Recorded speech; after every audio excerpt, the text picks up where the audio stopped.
Assalamualaikum warahmatullahi wabarakatuh. Bagaimana kabarnya teman-teman sekalian? Semoga semuanya senantiasa sehat dan baik insya Allah. Perkenalkan, nama saya Faizin dari Prodi Pendidikan Sejarah Fakultas Keguruan dan Ilmu Pendidikan di Universitas Tadulako.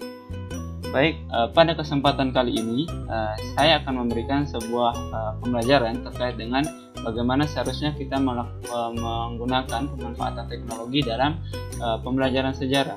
Berhubung saya dari Prodi Sejarah. Dan perlu kita ketahui bahwa di era digital ini penggunaan atau pemanfaatan teknologi itu sangat penting. Namun banyak yang menyepelekan hal tersebut. Bagaimana diantaranya? Dan diantaranya itu banyak yang menggunakan teknologi hanya untuk keperluan permainan saja, atau bisa dikatakan hanya untuk bermain game, kemudian hanya untuk menghabiskan waktu seperti menonton video di TikTok dan lain sebagainya, tanpa memperdulikan pemanfaatan sesungguhnya dari penggunaan teknologi ini. Jadi pada kesempatan kali ini saya akan memberikan terkait dengan bagaimana seharusnya kita menggunakan pemanfaatan teknologi dalam sebuah pembelajaran, khususnya dalam pembelajaran sejarah. Nah, sebelum mengetahui atau untuk mempelajari terkait lebih dalam tentang sejarah, kita harus mengetahui terlebih dahulu seperti apa sih itu teknologi dalam pembelajaran. Jadi, teknologi ini merupakan sebuah alat yang sering kita gunakan di setiap kegiatan kita untuk mempermudah segala aktivitas kita, khususnya baik itu dalam mencari informasi terkait tentang sumber ilmiah, terus terkait tentang pengetahuan, kemudian hiburan, game, kemudian pembelajaran yang menjadi fokus utama kita dalam kesempatan kali ini, atau menjadi fokus utama kita untuk mencapai pemanfaatan yang sesungguhnya dari teknologi. Nah, sebelum memahami lebih jauh terkait tentang sejarah, kita harus mengetahui lebih dalam terkait tentang seperti apa sih sebenarnya pembelajaran sejarah itu. Jadi pembelajaran sejarah itu bersifat mengingat peristiwa-peristiwa yang pernah terjadi di masa lalu, baik itu yang terjadi sekitar 600 tahun yang lalu, kemudian 100 tahun yang lalu, bahkan sampai ada yang ribuan tahun yang lalu yang terus digali di dalam sejarah yang memiliki peristiwa-peristiwa yang pernah terjadi pada masa lampau yang memiliki nilai untuk dipelajari. Kemudian juga sejarah terus mengalami perkembangan, tentunya saja dalam perpaduan dengan iptek. Jadi ilmu sejarah dalam perkembangan teknologi itu kita dapat memanfaatkannya dengan cara menggunakan teknologi untuk mencari lebih terkait tentang data-data dan informasi yang lebih jauh dari apa yang kita bayangkan.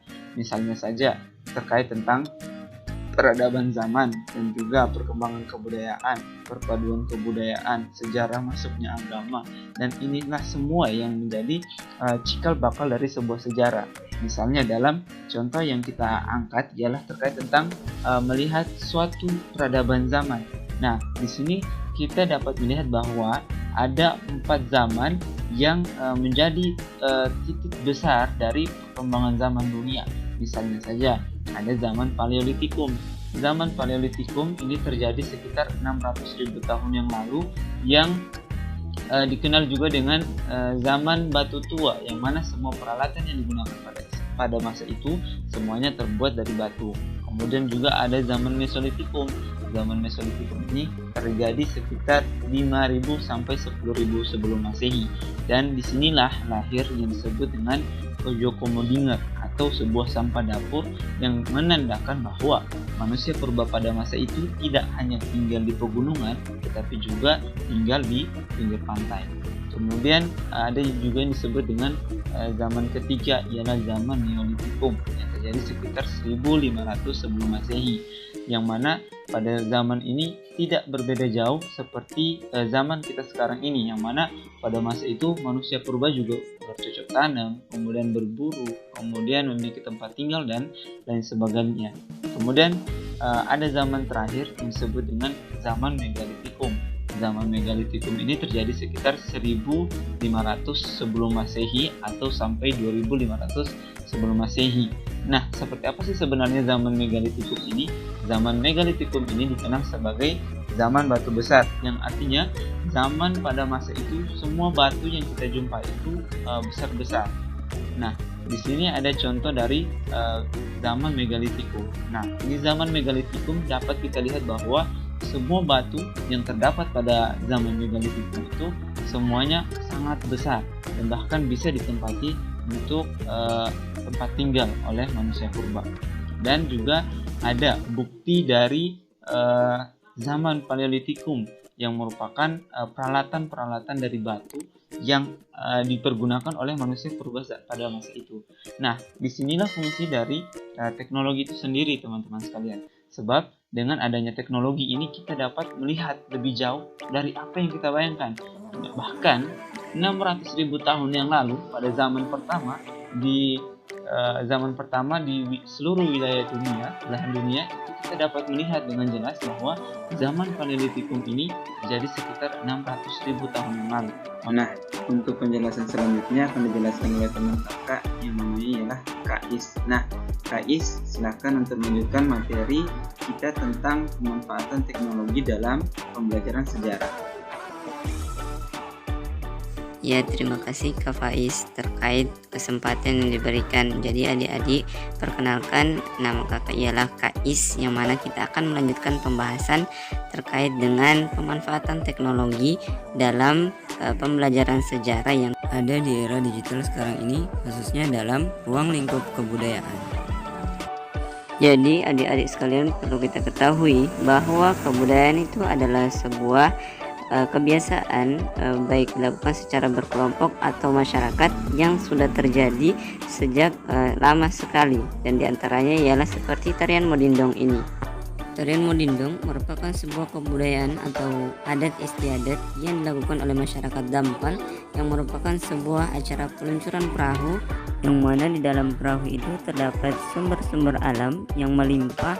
Dan juga upacara adat tarian Modindong ini dilakukan sebagai bentuk rasa syukur kepada Allah Subhanahu wa Ta'ala karena telah memberikan hasil panen yang melimpah.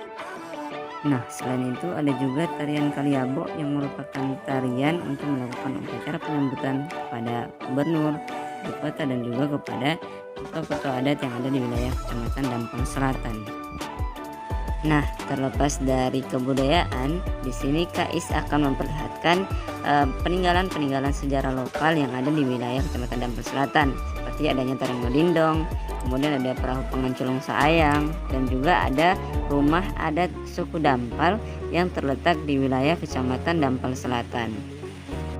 Nah, perlu adik-adik ketahui bahwa sejarah itu tidak hanya terbatas pada sejarah lokal, namun ruang lingkup sejarah itu sangat luas, dan diantaranya ialah seperti adanya yang dikatakan dengan sebuah sejarah nasional. Nah, sejarah nasional ini adalah sejarah yang sangat dikenal dan bahkan hampir seluruh Indonesia mengetahuinya. Dan di sini ada gambar-gambar terkait tentang sejarah nasional yang akan menjadi PR untuk adik-adik pada pertemuan kita berikutnya. Nah, mungkin hanya ini yang bisa kakak sampaikan. Semoga apa yang kakak sampaikan tadi bisa dipahami dan juga dapat dimengerti, serta dapat menambah wawasan adik-adik sekalian dalam memahami betapa pentingnya pemanfaatan teknologi dalam sebuah pembelajaran, khususnya dalam pembelajaran sejarah. Nah, marilah kita sama-sama bijak dalam menggunakan teknologi. Dan akhir kata, semoga apa yang kakak sampaikan dapat bermakna. Assalamualaikum warahmatullahi wabarakatuh.